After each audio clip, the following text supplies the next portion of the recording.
Hello everyone, good morning all of you. How was everyone doing? I hope you all are doing well.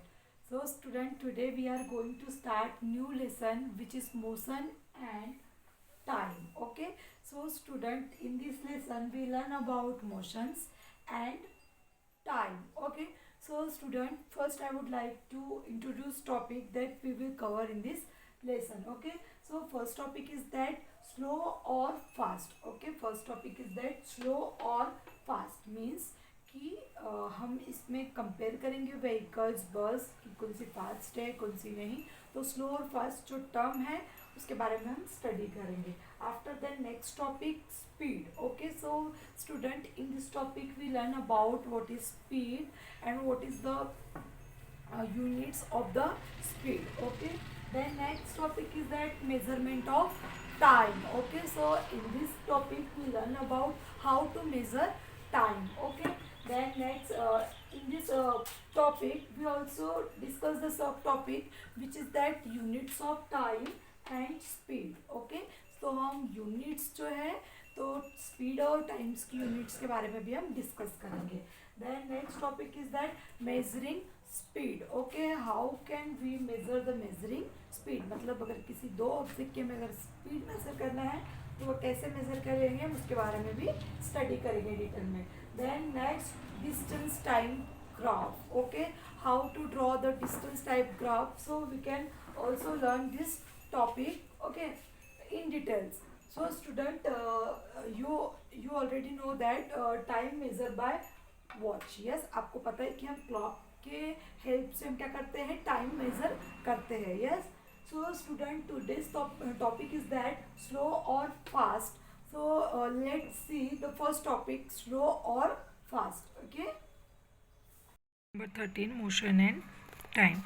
In class 6 you learn about different type of motions. You learn that a motion could be along a straight line, it could be a circular or periodic. Can you recall these three types of motions? तो student, हमने class 6 में motions के बारे में पढ़े थे कि motions क्या होते हैं. स्ट्रेट होते हैं, स्ट्रेट लाइन में होते हैं, circular and periodic motion. Yes. So here is some examples given in this tables. First example है soldier in a march past. तो आपको पता है मार्च पास्ट पे सोल्जर जो है कौन सा मोशन करते हैं, straight motion. Yes. So student, ये आप लोगों के लिए एक्टिविटी जो आप लोग को फील करना है, जैसे कि मोशन ऑफ पेंडुलम आपको पता है क्या रहता है, पीरियोडिक मोशन रहता है. Yes. So it is common experience that the motion of the some object is slow while some of the others is fast. So student, अभी हम पढ़ते हैं टॉपिक स्लो और fast. So we know that some vehicles move faster than others. Even the same vehicles may move faster or slower at different time. Make a list 10 objects moving along straight path. Group the motion of this object as slow and fast. How did decided which object is moving slow and which one is moving fast? So student, आपको पता है कि कुछ object जो है fast चलते हैं तो कुछ ऑब्जेक्ट जो है वो स्लो है ना, स्लो मूविंग करते हैं. सो वैसे ही यहाँ पे एक व्हीकल्स दिया हुआ है, व्हीकल्स के examples. If vehicles are moving on a road in the same direction we can easily tell which one them is moving faster than other. अगर है ना, अगर एक रोड पे अगर व्हीकल्स चल रही तो हम उनको देख के एक ही डायरेक्शन में जा रहे हैं तो हम बता सकते हैं उन दोनों को कंपेयर करके कि कौन सी फास्ट चल रही है और कौन सी नहीं. Yes. Let us look at the motion of a vehicles moving on a road. तो स्टूडेंट, आपको यहाँ पे एक एक्टिविटी दी हुई है. Look at the figure 13.1. It shows the position of the some vehicles moving on a road in the same direction at some instant of time. Look at the figure 13.2. It shows the position of the same vehicles after some times. From your observation of the two figures, answer the following questions. So student, ये पीछे आपको एक figure दी हुई है जहाँ पे एक road पे सी ये देखिए व्हीकल्स जो है सेम डायरेक्शन में मूव कर रहे हैं. यस. तो कुछ देर के बाद में क्या हो रहा है, ये देखो इस प्रकार मूव कर रहे हैं. तो फर्स्ट देखो तो यहाँ पे क्या हो रहा है, ये जो ग्रीन वाली कार है पहले पीछे थी पर कुछ देर के बाद में क्या हो गई, वो सबसे आगे, और बाकी सब जो कार है वो अपने अपने पोजीशन पे मतलब उतने ही स्पीड से चल रही. बट ग्रीन वाली पहले क्या थी, स्लो थी, और फिर बाद में क्या हो गई, फास्ट हो गई. Okay. Which vehicles moving the fastest of all, which one of them is moving the slowest of all. the distance moved by object in a given interval of a time then can help us to decide which one is faster or slower. For example, imagine that you have gone to see off your friend at the bus stand. Suppose you start pedaling your bicycle at the same time as the bus begin to move. The distance covered by you after 5 minutes should be much smaller than that covered by the bus. So student, अभी हमें देखो यहाँ पे जो है आपको मैंने अभी बताई कि जो सबसे फास्ट है वो ग्रीन वाली चल रही थी और सबसे स्लो जो है ये वाइट वाली। यस, सो स्टूडेंट अभी को ऐसे ही करना है कि अगर आप अपने फ्रेंड को अगर बस स्टैंड छोड़ने जाते हो, अगर आप साइकिल से जा रहे हो और बस से जा रहे हो, तो कुछ देर के बाद में क्या होगा, बस जो है बहुत आगे चल जाएगी और आप बहुत पीछे हो जाओगे। Yes, we often say that the faster vehicle has higher speed. तो हम कह सकते हैं कि जो फास्ट व्हीकल्स रहती है उसकी जो स्पीड है वो ज़्यादा होगी। In 100 metre race it is decide whose speed is the highest. One who takes the shortest time to cover the distance of 100 meter has the highest speed. So अगर 100 metre का है तो हम इजीली डिसाइड कर सकते हैं कि किसकी स्पीड ज़्यादा है किसकी कम है। Yes, then next speed. So अभी हम बात करते हैं स्पीड के बारे में। You are probably familiar with the word speed, है ना। आप लोग को स्पीड तो आपने वर्ड सुने ही होंगे। In the examples above given above, a higher speed seems to indicate that given distance has been covered in a shorter time or largest distance covered in a given time. सो क्या होता है कि जो word जो speed है आप लोग उससे फेमिलियर हो। यस, सो डिस्टेंस मतलब हम किसे कह सकते हैं कि उसका स्पीड ज़्यादा है कि जिसने जल्दी टाइम में क्या किया हो, ज़्यादा डिस्टेंस कवर्ड किया हो। The most convenient way to find out which of the two or object is moving faster is compare the distance moved by them in unit time. Thus we know that the distance covered by the two buses in hour, we can tell which one is faster, and we call the distance covered by an object in a unit time is the speed of the object. तो हम speed कैसे denote करेंगे, कैसे बताएंगे कि speed क्या होता है। स्पीड क्या होता है, we call that the distance covered by an object in unit time.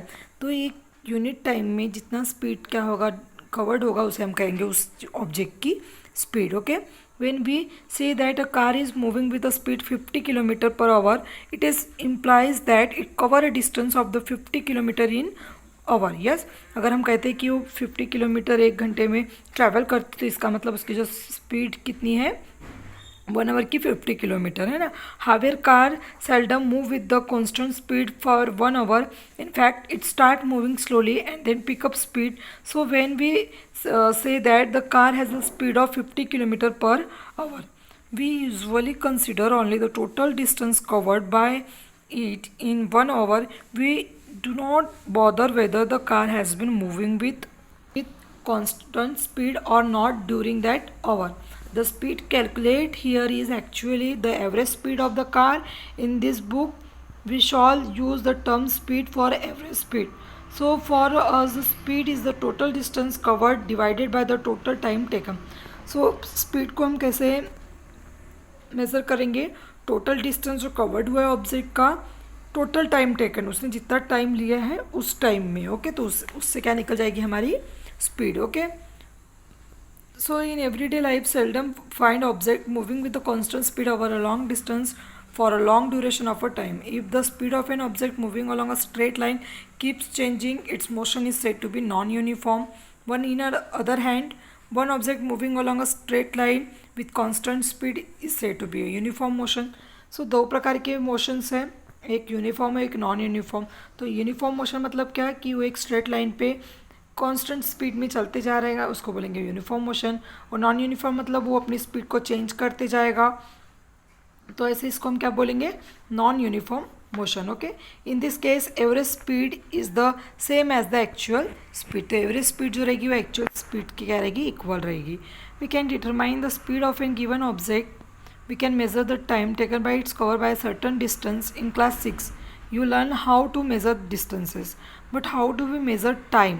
Let us find out. So student हमने क्लास 6 में पढ़े थे टाइम कैसे मेज़र, डिस्टेंस कैसे मेज़र करना है, हमने लेंथ के बारे में पढ़े थे, है ना। यूनिट्स के बारे में पढ़ते लिंक के। सो अभी हम पढ़ते हैं कि टाइम कैसे मेज़र करते हैं। Okay, so measurement of time. So if you did not have a clock, how would you decide that the time of the day it is? Have you ever wondered how our elders could tell approximately time of the day by just looking at shadows? So student, आपको बिना आप watch देखे आप कैसे बता सकते हो कि अभी कितना बजा है? आपको पता है जो हमारे पुराने लोग थे, पुराने ज़माने के, तो वो जो शेडोज़ रहती है तो उसे देख के वो बता देते थे कि अभी कितना टाइम हुआ होगा। How do we measure time interval of a month and year? So अभी हम टाइम इंटरवल जो है ईयर का, मंथ का कैसे मेज़र करें? सो और our ancestors noticed that many events in nature repeats themselves after a definite interval of time. For example, sunrise every day in the morning. The time between one sunrise and the next was called a day. Yes, आपको पता है कि एक दिन और रात क्या कहते हैं? दिन कहते हैं. Yes, so similarly a month was measured from one new moon to the next. A year was fixed at the time taken by the earth to the complete one revolution of the sun. तो इस प्रकार वो लोग जो month है वो कैसा है? मंथ मतलब क्या होता है कि वो जो मून है, वो जो नेक्स्ट मून है वो कब का, one new moon to the next, मतलब 1 मंथ के बाद में क्या होता था? वो कंप्लीट होता था. और year was fixed. Then often we need to measure intervals of time which are much shorter than a day. Clock or watch are perhaps the most common time measuring devices. Have you ever wondered how clock and watch measure time? The working of a clock is rather complex, but all of them make use of some periodic motion. One of the most well-known periodic motion is that of simple pendulum. है ना? तो periodic motion जो simple pendulum जो है वो क्या होता है? periodic motion. Wall clock, table clock, some common clock. See, this is the picture of pendulum. Yes, ये क्या है? एक सिंपल पेंडुलम है and the different position of the bob of an oscillating simple pendulum. A simple pendulum consists of a small metallic ball or piece of a stone suspended from a rigid stand by a thread. The metallic ball is called the bob of the pendulum. The metallic ball is called the bob of the pendulum. ये जो bob, इसे क्या कहते हैं? Bob of the pendulum. Okay. Shows the figure 13.4 shows the pendulum at rest in min position. When the bob of the pendulum is released after taking slightly one side, it begins to move to and fro. The to and fro motion of a simple pendulum is an example of periodic or oscillatory motion. ये जो example है यहाँ से and से यहाँ to and fro position, इसे कहते हैं पीरियडिक और oscillatory motions. The pendulum is said to have complete one oscillation when its bob starting from its mean position वो moves A to B and back to O. The pendulum also complete one oscillation when its bob moves from one extreme position to A to the B extreme position come out to A. The time taken by the pendulum to complete one oscillation is called its time period. तो ई से जो है ये ए से लेके B से और ए तक जाने के लिए जो टाइम लगता है उसी को क्या कहते हैं? Time period, one oscillation complete करने के लिए. उसके बाद ये एक्टिविटी दी हुई है. Set up simple pendulum with a thread string length nearly 1 metre. Switch off fans nearby. Let the bob at the pendulum come to the rest at its mid position. Mark the mid position of the bob on the floor. एक आपको simple pendulum लेना है और ये क्या करना है, जो थ्रेड है उसका, तो उसका मार्क करना है कि वो कितने दूर तक उसका पोजीशन जा रहा है बॉब का. ओके. सो स्टूडेंट, ये एक्टिविटी आप लोगों को करना है और यहाँ पे ये जो टाइम पीरियड जो है, time taken for 20 oscillation time period, आपको यहाँ पे राइट करना है. सो स्टूडेंट, ये आप लोग को करना है, तो आप एक्टिविटी पढ़ के कंप्लीट कीजिएगा. Units of time and speed. The basic unit of time is second, है ना. हम टाइम को क्या किस में मेजर करते हैं? Second. It is symbol is S. Larger unit of time क्या है? Minutes and hour. Yes, you already know these units are related to one another. What would be the basic unit of speed? तो speed की unit क्या है?